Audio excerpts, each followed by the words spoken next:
Dans cette édition, le dernier ultimatum accordé au FDLR de désarmer, c'est bientôt. Ils seront contraints de déposer les armes et quitter le sol congolais. Ils ont jusqu'au mois de janvier de l'année prochaine pour se conformer à la loi. C'est ce qu'affirme le coordonnateur du mécanisme national de suivi de l'accord cadre qui était face à la presse ce vendredi. François Mwamba a mis l'accent sur la situation sécuritaire du pays comme stipule cet accord. Suivez. La paix reste une priorité pour les autorités congolaises qui prônent l'éradication de tous les groupes armés. Mesdames et messieurs, une fois de plus... Et devant la presse, le coordonnateur du mécanisme national de suivi de l'accord cadre, brossant la situation sécuritaire du pays, a confirmé ses déterminations de mettre fin à toute forme d'insécurité sur toute l'étendue du territoire congolais. Il n'y a plus des espaces occupés par des groupes armés d'une manière permanente. C'est une avancée énorme et l'engagement avait été pris de ce point de vue puisque c'est l'un des points qui figure parmi les engagements nationaux au terme donc de l'accord d'Addis Abeba, à savoir la restauration de l'autorité de l'État sur l'ensemble du territoire. Dans la foulée, les dossiers d'amnistie des ex-M23 et celui du rapatriement des FDLR ont aussi été évoqués. À ce sujet, le gouvernement congolais est catégorique. Les FDLR ne sont pas en mesure de poser des conditions. Ils posent des conditions à qui? On leur demande de déposer les armes. Ils ne le font pas. Ça va se faire par la force, point. Le M23, c'est totalement terminé en termes militaires. Nous sommes à présent, suite aux dernières instructions que le président de la République a données à tous les échelons, pour retirer le dernier prétexte qui reste dans ce dossier M23, à savoir la présence de fouillards dans ces pays voisins. Depuis les derniers ultimatums, les FDLR ne saisissent pas l'opportunité du désarmement volontaire. Le 2 janvier de l'année prochaine est la date butoir. Dépassés ces délais, les FARDC et la communauté internationale n'auront plus le choix de les y contraindre. Contrôle parlementaire, je vous l'annonçais en titre, à l'Assemblée nationale. 2 ministres du gouvernement central et un mandataire se sont présentés devant les élus du peuple. Il s'agit du ministre de la Santé au sujet de la gestion de l'épidémie d'Ebola ici en RDC. Et puis la réplique de Rémi Musungai qui n'a pas convaincu l'auteur de la question orale avec débat, qui a transformé son interpellation en une motion de défiance contre ce dernier. De même pour Clément Kankou qui promet de récolter des signatures en vue d'une motion de défiance contre l'ADG de la SNEL. Le ministre de la Santé est allé répondre à une question d'actualité du député Zachary Bababassué, lui adressée sur l'évolution de la lutte contre la fièvre hémorragique d'Ebola au pays. Selon Félix Kabange-Numbi, il ne reste plus que 25 jours pour déclarer la République démocratique du Congo hors du danger, du moins pour le contrôle de la maladie et non pas encore son éradication. Nous sommes le 25 octobre 2014, nous déchargeons les derniers contacts. Ça veut dire que le dernier cas, nous l'avons eu le 4 octobre. Le 4 octobre, 21 jours après, ça fait le 25. Après le 25, l'OMS recommande 21 jours. Au cours de ces 21 jours, il y a certaines activités à mener, notamment la sensibilisation active de la population, la recherche active de cas et la surveillance. Nous allons la mener pendant 21 jours. À son tour, Rémi Musungai de l'industrie petites et moyennes entreprises est revenu devant les élus nationaux avec des réponses à leurs interrogations en rapport justement avec l'arrêt du projet de la cimenterie de la province orientale Sipor, faisant suite à la question orale avec débat de Alphonse Awenze. Mais d'après l'auteur de la question orale, le ministre Musungai n'a pas convaincu. Tout ce qu'il a parlé ne m'a pas convaincu. Quant à l'administrateur délégué de la SNEL, Eric Mbala, il a été très technique dans ses réponses proposées aux multiples préoccupations des élus du peuple sur les déficits énergétiques à Kinshasa et en province. Des réponses peu convaincantes pour le député Clément Kankou, l'auteur de la question. Rendons-nous au Nord Kivu. Le ministre de l'Intérieur, Richard Mouyej, poursuit sa mission à Béni. Il a visité ce jeudi les différents milieux où les rebelles ougandais ADF Nalu avaient perpétré des tueries massives des populations civiles. Objectif, compatir et rassurer la population de la détermination du gouvernement à mettre fin à l'insécurité. Martial Bendelo. Le ministre de l'Intérieur, accompagné du gouverneur de province, se sont rendus respectivement à Eringeti, Oicha et Mbaou avant de regagner la ville de Béni en début d'après-midi ce jeudi. Richard Mouyej et Julien Paloukou sont allés compatir avec les populations victimes des tueries à répétition en territoire de Béni.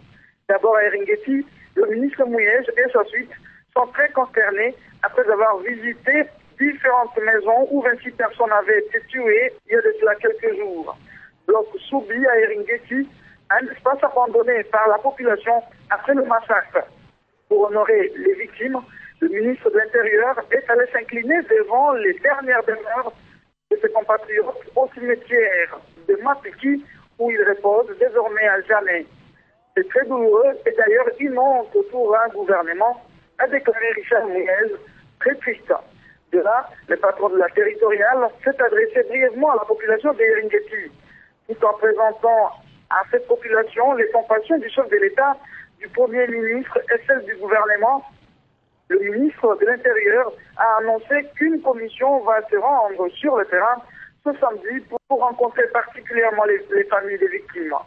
Mais une chose est sûre, le gouvernement a déjà pris des mesures nécessaires pour ne plus revivre ce genre de situation, a rassuré le ministre, qui se réjouit de constater le mariage solide entre la population civile et son armée, les forces armées de la République démocratique du Congo. Martial Bendelo, Béni, Télé 50.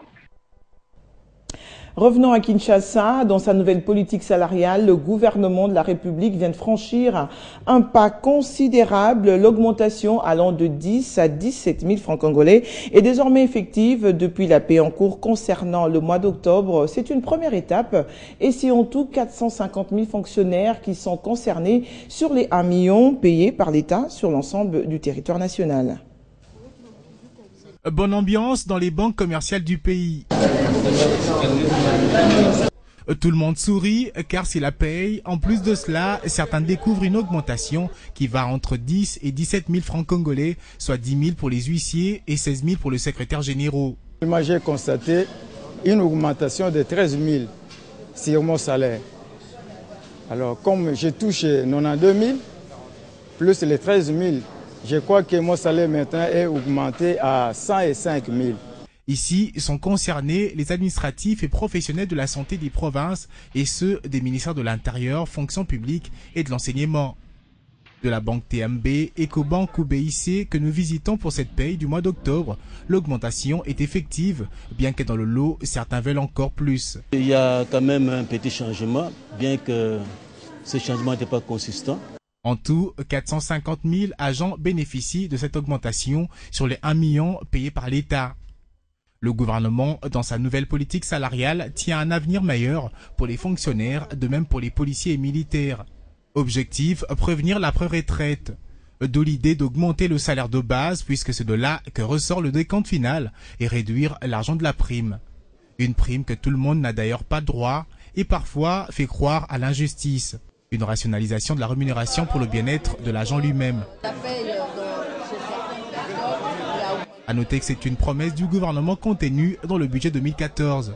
Une réforme à soutenir par les syndicalistes de la République démocratique du Congo. Un invité dans ce journal, il s'agit de Coco Igumba, il est le coordonnateur du projet Tous contre le paludisme. Avec lui, on va parler évidemment de la lutte contre le paludisme. Bienvenue. Merci. Alors, que projette le projet Tous contre le paludisme pour la journée de samedi? Le projet Tous contre le paludisme, demain samedi, le cadre de concertation de la société civile va procéder au lancement officiel de ses activités en République démocratique du Congo. Donc, c'est en fait pas encore lancé, ce que vous voulez dire.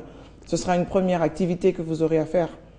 Nous avons déjà réalisé plusieurs activités, mais demain, ça sera maintenant le lancement officiel par le cadre des concertations de la société civile, parce que c'est un projet initié par les organisations de la thématique santé, du cadre de concertation de la société civile. Alors, quel est l'objectif de cette campagne, et puis est-ce qu'elle est menée conjointement avec la campagne que mène le programme de lutte contre le paludisme en RDC? Nous, en tant qu'organisation locale de la société civile, nous contribuons aux objectifs, aux efforts fournis par le PNLP, le Programme national de lutte contre le paludisme, en apportant la dose de l'appropriation de la population à la lutte contre le paludisme. C'est-à-dire quoi exactement, explicitement? Ça veut dire que nous voulons que la population puisse s'approprier de la lutte contre le paludisme. Et de l'autre côté, parce qu'il y a le réseau des parlementaires sur la lutte contre le paludisme qui doit essayer un peu de susciter la volonté politique afin que la lutte contre le paludisme dans notre pays soit vraiment l'une des priorités pour contribuer à l'émergence de notre pays. Puisque vous n'êtes pas votre première activité, vous pensez que votre point ajouté contribue réellement à ce que la malaria, le paludisme soit éradiqué? Est-ce que la population comprend ce que vous faites?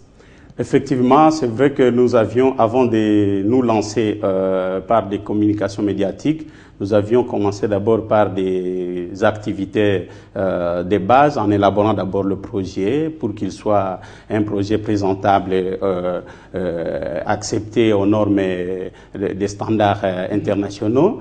Et nous l'avons fait valider par le programme de lutte contre le paludisme et le Code de santé publique. Et après ça, nous venons maintenant à l'étape où nous devons maintenant parler à tout le monde que, bon voilà, il y a un programme, un projet qui est initié par les organisations locales de la société civile pour que la population et les autorités politiques puissent s'approprier de la lutte, parce que dans notre pays, la grande partie des fonds viennent de l'extérieur pour lutter contre le paludisme. Et pour terminer, avez-vous des projets à long terme au-delà de la campagne que vous êtes en train de mener présentement? Nous avons des projets à long terme, donc c'est un projet qui consiste à mobiliser la population, des volontaires congolais qui doivent commencer à partir des ressources récoltées localement et à l'étranger à soigner le paludisme gratuitement. Voilà les défis que nous nous lançons, parce que nous voulons que d'ici là, par rapport aux objectifs du millénaire, par rapport au plan stratégique national élaboré par le PNLP, répondre à l'appel du gouvernement qui demande à ce que la mobilisation des ressources locales soit effective afin de réduire le nombre de morbidités et de mortalité dues au paludisme dans notre pays. Merci Coco Igumba. Je rappelle que vous êtes coordonnateur du projet Tous contre le paludisme. C'est moi qui vous remercie. Et puis, à l'Union nationale de la presse du Congo, l'heure a été à la première sortie médiatique du comité provincial de Kinshasa ce vendredi au Grand Hôtel Kinshasa. Le comité issu de dernières élections a ainsi dévoilé son plan de travail qui est à l'image des ambitions afin de redorer le blason de la corporation longtemps ternie. Soit aux conditions de travail des journalistes. La première assemblée générale de l'Union nationale de la presse congolaise, section Kinshasa, s'est tenue ce vendredi au Grand Hôtel Kinshasa. L'occasion était propice pour le comité Jean-Marie Kassamba, nouvellement élu, pour présenter sa feuille de route. L'octroi à ces journalistes d'une carte de presse, d'un passeport, dans lequel ce passeport il y a l'éthique et la déontologie, les droits et les devoirs du journaliste congolais, quelles sont les limites et quels sont les avantages liés à cette profession.